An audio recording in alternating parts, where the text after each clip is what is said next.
So far, we've seen how the Obama administration, at least according to its critics, views the military in a different way. And those critics maintain this new attitude has already cost us.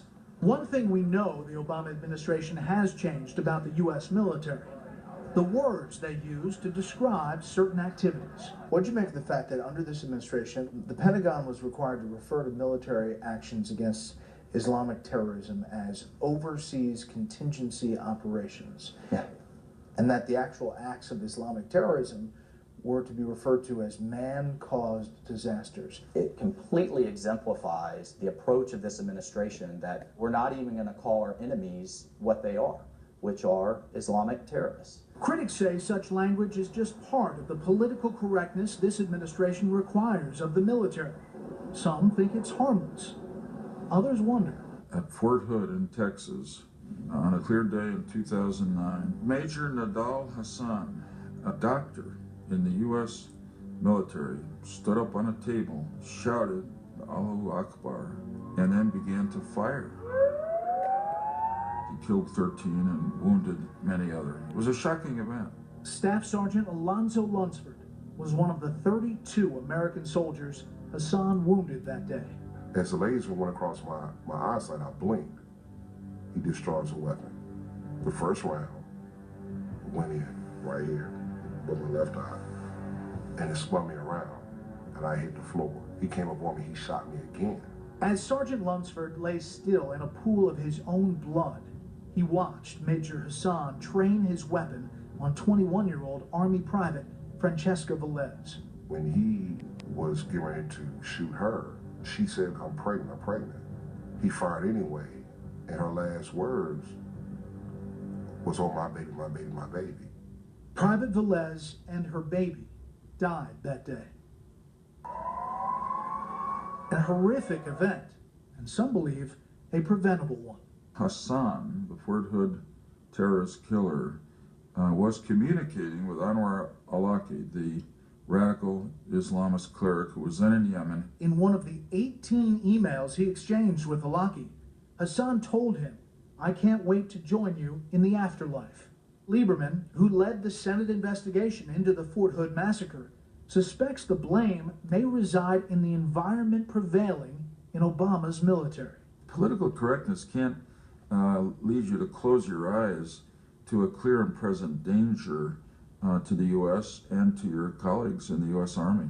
That air of political correctness only thickened as the Obama administration insisted that what happened at Fort Hood was not an act of Islamic terrorism, but rather an example of, quote, workplace violence. How could you say that a terrorist murdering 13 Americans was workplace violence? That's just ridiculous. As for Sergeant Lunsford, he's still hurt by the government's lack of frankness.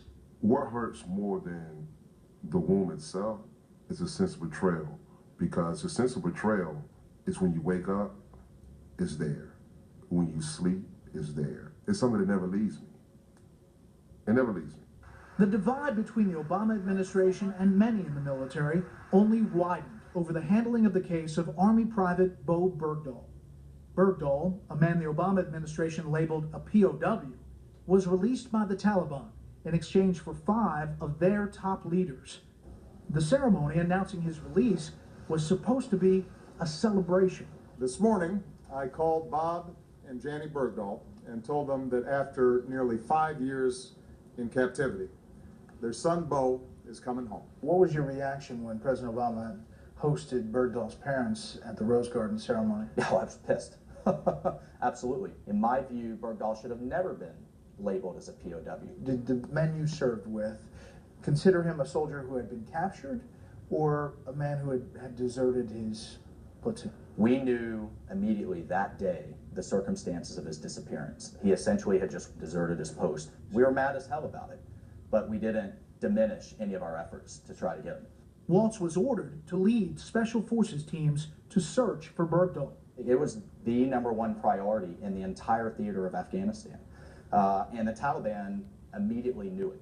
and they began feeding false information into our informant networks to try to bait us into ambushes. Or one of my special forces teams went into an Afghan compound where we thought Bergdahl might be, and the entire thing was rigged with explosives. By the grace of God, it didn't explode, but those were the types of situations that we continually found ourselves in night after night after night for months.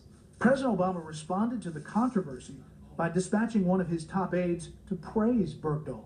He served the United States with honor and distinction. When President Obama sends out National Security Advisor Susan Rice, Right. and she says that, in fact, Bo Bergdahl served the United States with honor and distinction.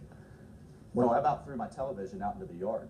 Both me, his fellow platoon mates, my men, and my fellow Green Berets that had nearly died looking for him were outraged. It also shows how tone deaf this White House can be to how military members think and feel. They take words like that, served with honor and distinction, very seriously. Frankly, the White House probably should have made no statement whatsoever. Leon Panetta told us he was dismayed by how the White House handled the Bergdahl case. I don't mind, obviously, the effort and negotiations, but you don't just walk in and say, oh yeah, we'll give you 5 bad guys. These were individuals who killed, in many cases, their own soldiers. What assurance do we have that they're not going to wind up blowing up innocent Americans? Demoralizing. Incredibly demoralizing. And demoralizing to our men and women in uniform as well. When you're out there in harm's way and your commander-in-chief releases the Taliban's top 5 draft picks, that sends a pretty bad message to our troops and to our Afghan allies that we need to be serving alongside and encouraging.